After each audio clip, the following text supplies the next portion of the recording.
সূর্য আটকাতে মহাকাশে ঢাল বসানোর পরিকল্পনা। কখনো ভেবেছেন যদি সূর্যের আলো কিছুটা কমিয়ে দেওয়া যেত?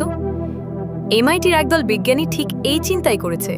তারা প্রস্তাব দিয়েছে মহাকাশে একটি বিশাল সোলার শিল্ড বসানোর, একটি ঢাল যা সূর্য আর পৃথিবীর মাঝে ভেসে থাকবে, ঠিক সেই পয়েন্টে যেখানে সূর্য ও পৃথিবীর মাধ্যাকর্ষণ একে অপরকে ভারসাম্য দেয়। এই ঢাল যদি সূর্যের মাত্র 1.8% আলো আটকাতে পারে, তবে পৃথিবীর তাপমাত্রা ফিরে যাবে শিল্প বিপ্লব পূর্ব অবস্থায়। এই ঢাল তৈরি হবে সিলিকনের ছোট ছোট বুদবুদের মাধ্যমে, যা মহাকাশে গিয়ে ফোলানো হবে, আবার দরকার পড়লে ভাপিয়ে ফেলা যাবে।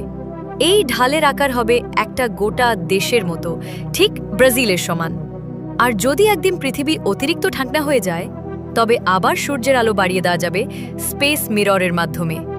তবে প্রশ্ন একটাই, আমরা কি মহাকাশে সূর্যের ওপর পর্দা বসিয়ে পৃথিবীর ভাগ্য নিয়ন্ত্রণে নিতে পারবো, নাকি এটাও এক বিপজ্জনক খেলা যার ফল আমরা অনুমানই করতে পারছি না?